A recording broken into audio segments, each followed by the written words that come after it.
हमें एक मजमे के शोर की आवाज़ सुनाई दी। ये मजमा था क्रिकेट के शायकीन का, जिसमें छोटी उम्र के बच्चों से लेकर बड़ी उम्र के अफराद शामिल थे।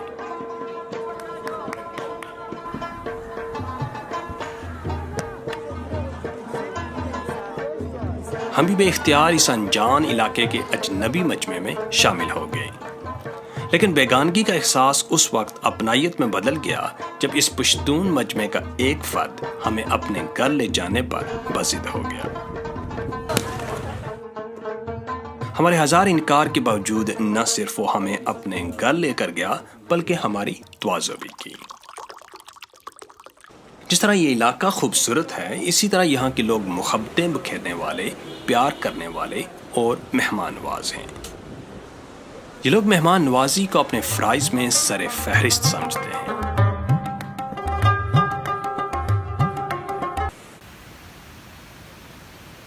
आबशार नामी मकाम इतना खूबसूरत है कि मोहरन जाने वाली गाड़ियां कुछ देर के लिए इस मकाम पर बेइख्तियार रुक जाती हैं।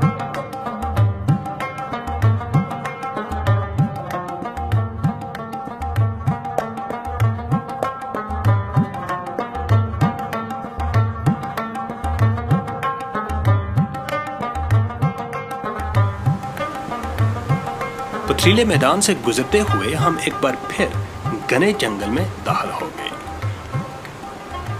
ठंडी ठंडी हवाओं के झोंके गाड़ी की खिड़कियों से टकराकर हमें ताजा दम कर रहे थे।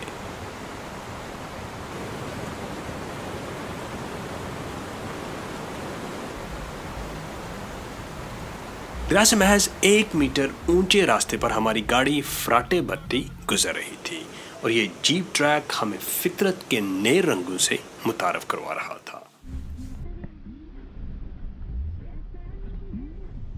दरख्तों के साए में गाड़ी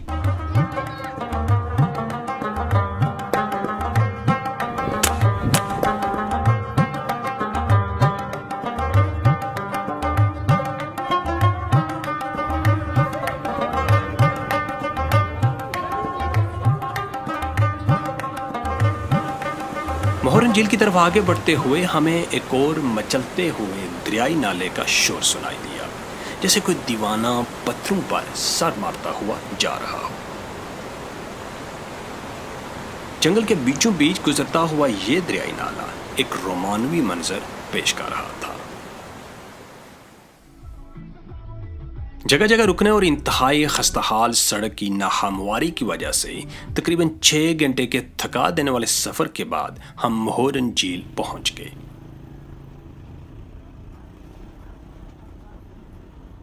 अंधेरा छा चुका था और इस गुप अंधेरे में स्वाय चंद हेमों के दूर दराज तक आबादी का कोई नामो निशान नजर आ रहा था। फिर अचानक हमने एक शख्स को अपनी तरफ बढ़ते देखा। इस हंसते मुस्कुराते शख्स ने हमें खुश आमदेद कहा और हेमो बस्ती की तरफ ले गया। इस शख्स से इस अजनबी वादी में हमारी पहली मुलाकात थी, लेकिन उसमें इतनी मेहमान नवाजी और अपनायत जैसे हमें सदियों से जानता हो।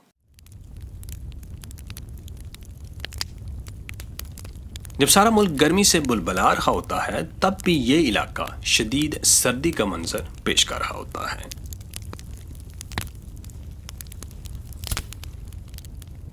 सर्दी से बचने के लिए हम कैंप फायर के इर्द गिर्द जमा हुए और सर्द बस्ता लम्हात में तारों भरे आसमान में टूटते सितारों को देखते रहे और न जाने कब नींद की पुरसकून वादी में उतर गए। अगली सुबह की पहली किरणों के साथ हमारी आंख खुल गई और हेमे से लड़खड़ाते हुए हम बाहर निकल गए।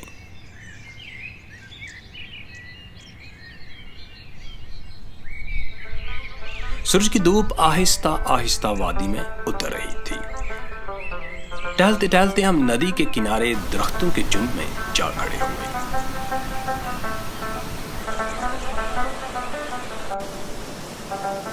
चारों तरफ बुलंद पहाड़, दरमियान में फैली हुई वादी, सरसब्ज मैदान और उसके साथ बहती हुई नदी एक निहायत ही खूबसूरत मंजर पेश कर रही थी।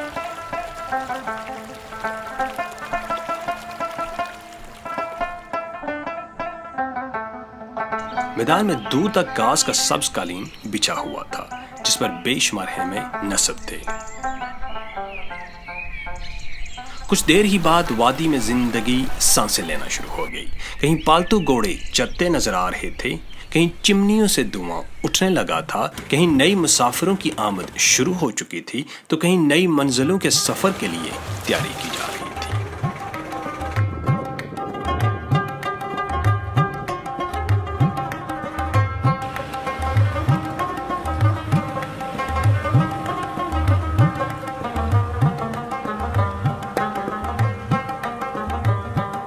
आसमान से सरगोशियां करते हुए पहाड़, सब्ज नीले पानी, न जाने कितने सालों से ये झील हमारा मन बहलाने की मुंतज़िर थी।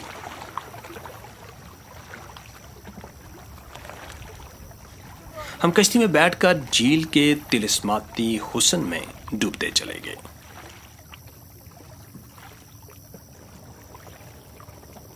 होशरुबा फित्री नज़ारों में डूबी इस झील को देखकर यूं लग रहा था कि जैसे ये झील किसी हुस्न प्रस्त की मुंतजिर हो कि वो इस वीराने में आए और इसका हुस्न देखकर इस पर आशिक हो जाए।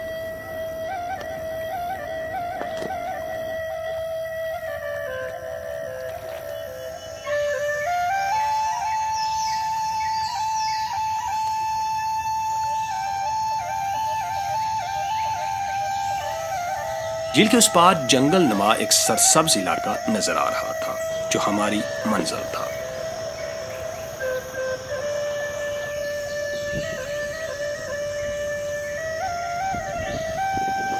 इस झील किनारे बैठकर इंसान अपनी परेशानियां और थकान भूलकर कुदरत के दिलकश नजारों में महव हो जाता है।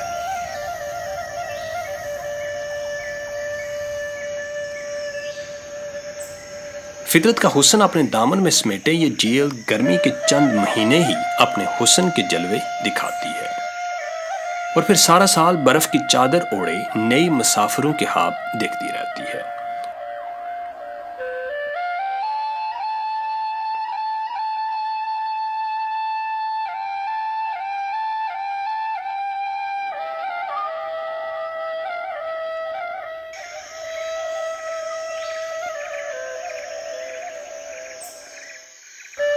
झील किनारे बैठे मेरे अंदर अजीब सी कैफियत पैदा होने लगी। यूं महसूस हो रहा था कि बुलंद बाला इमारतों के दामन में दौड़ती हुई जिंदगी से छुटकारा पाकर अपनी बाकी की सांसें इस तिलिस्म नगरी के नाम कर दी जाएं।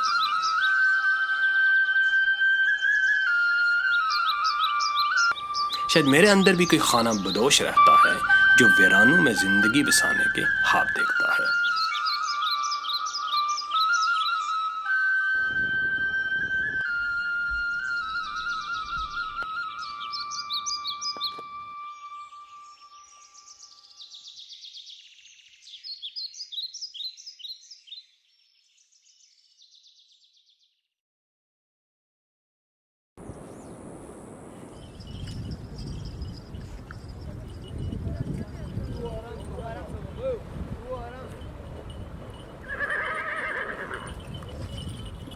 पत्तियों के साए में गुजरती शहर की रूखी जिंदगी की तरफ लौट के